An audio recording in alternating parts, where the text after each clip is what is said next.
और चलिए बड़ी खबर आपको देते हैं। नगर निकाय चुनाव के बीच शहरी क्षेत्रों में चलेगा बुलडोजर। सार्वजनिक संपत्तियों पर अतिक्रमण हटाने के लिए बुलडोजर चलाया जाएगा। सीएम योगी ने नगर निकायों में तत्काल अतिक्रमण हटाने के निर्देश दिए हैं। सार्वजनिक जमीन, तालाब, पोखर, पार्क पर अतिक्रमण पर कार्रवाई के निर्देश मुख्यमंत्री की तरफ से दिए गए। अतिक्रमण करने वालों के खिलाफ सख्त कार्रवाई बरतने को कहा। अभियान की समीक्षा के लिए 4 स्तरीय टास्क फोर्स जो कि पहले से गठित है, वो अब इस अभियान की अगुवाई करेगा। तो देखिए, निकाय चुनाव से पहले एक बड़ा एक्शन। शहरी क्षेत्रों में बुलडोजर चलेगा प्रशासन का। सार्वजनिक संपत्तियों पर अतिक्रमण हटाने के लिए पीला पंजा चलाया जाएगा। मुख्यमंत्री ने सीधे निर्देश दिए हैं कि अतिक्रमण हटाया जाए तत्काल प्रभाव से। सार्वजनिक जमीन, तालाब, पोखर, पार्क पर अतिक्रमण की कार्रवाई करने के निर्देश दिए हैं। अतिक्रमण करने वालों के खिलाफ सख्त कार्रवाई हो। अभियान की समीक्षा के लिए 4 स्तरीय टास्क फोर्स का गठन पहले ही हो चुका है और अब यही फोर्स अभियान की अगुवाई भी करेगा। और ज्यादा जानकारी देंगे मेरे सहयोगी अनुभव शुक्ला इस वक्त हमारे साथ जुड़ गए हैं। अनुभव, निकाय चुनाव से पहले अतिक्रमण पर मुख्यमंत्री का सीधा एक्शन, कब से कार्रवाई शुरू होगी, क्या गाइडलाइंस है, बताएं हमारे दर्शकों को। देखिए, बिल्कुल जिस तरीके से आप अगर हम बात करें नगर निगमों की, खासतौर से जो महानगर है, वहाँ शहरी क्षेत्रों में बहुत जगहों पर ऐसी शिकायतें आनी थी कि वहाँ अवैध कब्जे किए जा रहे हैं। खासतौर से तालाब है, वहाँ पर पार्क है, उन जगहों पर कब्जे किए गए हैं। और इसीलिए सरकार ने टास्क फोर्स बनाया है शहरों में, महानगरों में, कि वो इन सारी चीजों को देखेगा। पर अब जिस तरह से लगातार शिकायतें बढ़ी हैं, उसके बाद ये तय किया गया है कि जो भी शहरी क्षेत्रों में, महानगरों में जो भी इस तरह के कब्जे हैं, अवैध कब्जे, उनको हटाया जाएगा। और जो टास्क फोर्स की रिपोर्ट है जो उन्होंने अलग अलग समय पर वो देते रहते हैं, उसी के हिसाब से ये कार्रवाई की जाएगी। यानी अगर किसी ने पार्क पर कब्जा किया है, किसी ने तालाब पर कब्जा किया है, किसी ने सरकारी भूमि पर कहीं कब्जा किया है, तो उन सभी कब्जों को हटाया जाएगा। और कहीं भी मैसेज ये है। अनुभव, कब से कार्रवाई शुरू हो रही है ये बुलडोजर की? देखिए, माना जा रहा है कि जल्द ये कार्रवाई शुरू हो जाएगी, क्योंकि अभी हम कहें कि अधिकारी हैं, लेकिन मुख्यमंत्री लगातार अलग अलग जगहों पर चुनावी दौरे कर रहे हैं। तो एक बैठक पहले होगी आवास विकास के साथ और उसके अलावा नगर विकास के साथ, क्योंकि पूरी कोऑर्डिनेशन करना पड़ेगा और उस कोऑर्डिनेशन के बाद ही ये तय होगा कि कब, कहां पर। बिल्कुल अनुभव, बहुत महत्वपूर्ण फैसला है और उससे पहले पूरी समिति और ये कोऑर्डिनेशन की बात जो आप कह रहे हैं होना बहुत ज्यादा जरूरी है। बहुत धन्यवाद आपका अनुभव, तमाम जानकारी हम तक पहुंचाने के लिए। तो देखिए, जमीन, तालाब, पोखर, पार्क पर अतिक्रमण पर कार्रवाई करने के निर्देश मुख्यमंत्री की तरफ से सीधे दिए गए हैं। इसी बीच एक और बड़ी खबर आपको दे रहे हैं। मुख्तार अंसारी के बेटे उमर अंसारी की अर्जी पर आज सुनवाई है। देखिए, गिरफ्तारी से बचने के लिए सुप्रीम कोर्ट में अर्जी दी है। फरार चल रहे उमर अंसारी ने अग्रिम जमानत की अर्जी लगाई है। इससे पहले 14 अप्रैल को इलाहाबाद हाईकोर्ट ने उसकी याचिका को खारिज किया था। उमर अंसारी पर फर्जीवाड़ा करने का और संपत्ति हथियाने का आरोप है और उससे पहले देखिए हाईकोर्ट में अर्जी लगाई थी, लेकिन हाईकोर्ट से यह अर्जी खारिज हो गई थी और अब सुप्रीम कोर्ट इस अर्जी पर सुनवाई करेगा।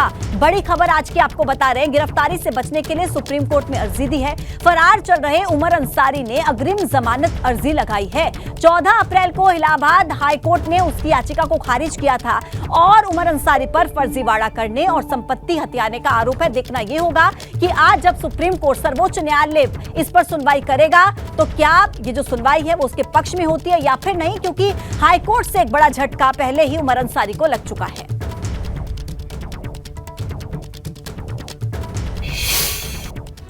बड़ी खबर आपको दिखाते हैं। मथुरा की श्री कृष्ण जन्मभूमि और शाही ईदगाह मस्जिद में के बीच चल रहे जमीन के विवाद के मामले में इलाहाबाद हाईकोर्ट आज अपना फैसला सुनाएगा।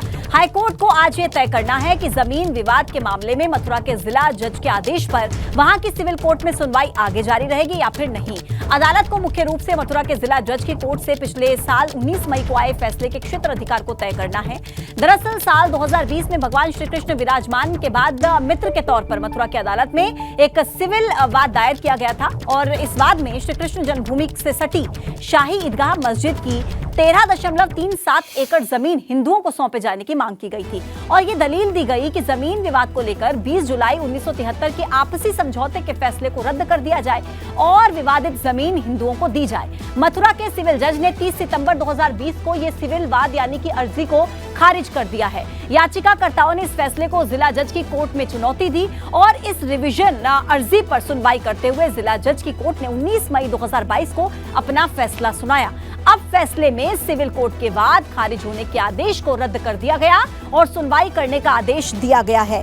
इसी के साथ ही जिला जज के आदेश पर सिविल कोर्ट में सुनवाई शुरू हो चुकी है। जिला जज के इस आदेश को शाही ईदगाह मस्जिद ट्रस्ट और यूपी सुन्नी वक्फ बोर्ड ने इलाहाबाद हाई कोर्ट में चुनौती दी है और साथ ही साथ दलील ये दी गई कि 1991 के प्लेसेस ऑफ वर्शिप एक्ट के तहत इस मामले में सुनवाई नहीं की जा सकती।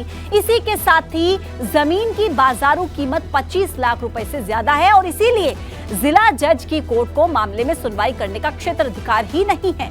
मस्जिद ट्रस्ट और वक्फ बोर्ड की अर्जी पर सुनवाई करते हुए हाई कोर्ट ने जिला जज के फैसले पर रोक लगा दी है। हाई कोर्ट में जस्टिस प्रकाश पाड़िया की सिंगल बेंच दोपहर को करीब 12 बजे अपना फैसला सुनाएगी।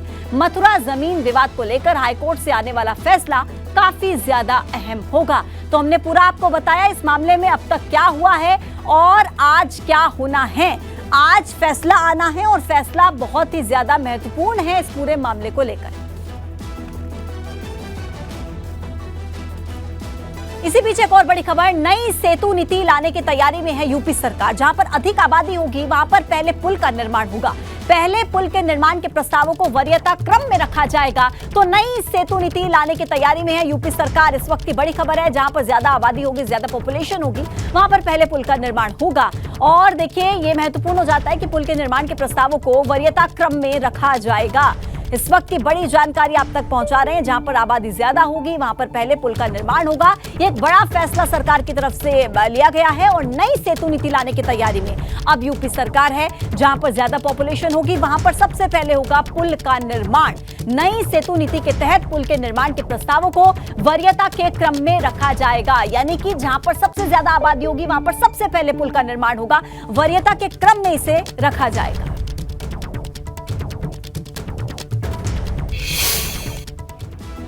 और देखिए उत्तराखंड की चारधाम यात्रा पर खराब मौसम का संकट लगातार बना हुआ है। खराब मौसम के चलते केदारनाथ की यात्रा रोकी गई है।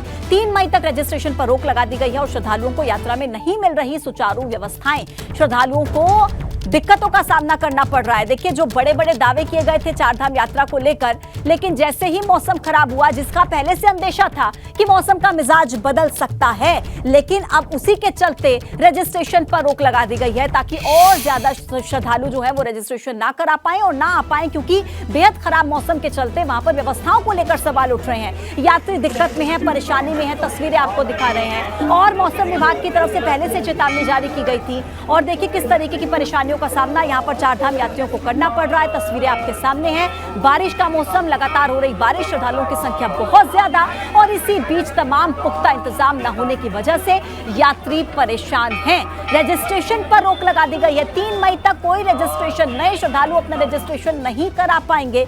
यात्रा की तैयारियों को लेकर तमाम तरह के सवाल और देखिए उठ रहे हैं, क्योंकि ये दावा किया जा रहा था सरकार की तरफ से कि भाई पूरी तैयारियां हैं, मुकम्मल तैयारियां हैं, लेकिन जैसे ही मौसम खराब हुआ तमाम तरह के दावों की पोल खुलती यहां पर नजर आई और केदारनाथ धाम में किस तरीके से मौसम ने तेवर बदले और साथ ही साथ यात्रा की इंतजामों को लेकर, तैयारियों को लेकर एक सवालिया निशान खड़ा कर दिया।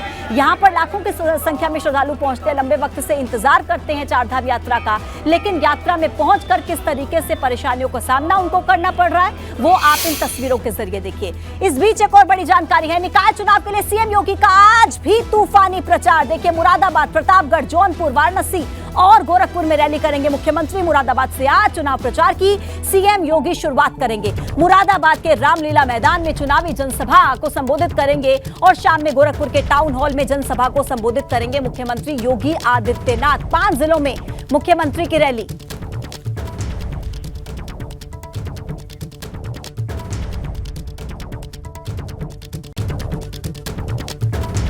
तो देखिए 5 जिले ऐसे जहां पर मुख्यमंत्री चुनावी सभा को संबोधित करेंगे और आज तूफानी प्रचार मुख्यमंत्री का होगा। तो देखिए बेहद महत्वपूर्ण खबर इस वक्त आप तक पहुंचा रहे हैं। चुनावी रैली में मुख्यमंत्री योगी आदित्यनाथ शंखनाद करेंगे और देखिए 5 जिले ऐसे होंगे जहां पर तूफानी प्रचार होगा मुख्यमंत्री योगी आदित्यनाथ का, जिसमें जौनपुर, प्रतापगढ़, मुरादाबाद, वाराणसी, गोरखपुर शामिल है, जहां पर मुख्यमंत्री चुनावी रैली को संबोधित करते हुए नजर आएंगे। निकाय चुनाव से पहले लगातार मुख्यमंत्री खुद चुनावी प्रचार में जुटे हुए हैं, धुआंधार प्रचार कर रहे हैं। आपने अलग अलग जिलों में मुख्यमंत्री को देखा चुनावी प्रचार करते हुए और आज 5 जिलों में मुख्यमंत्री योगी आदित्यनाथ की चुनावी रैली होगी।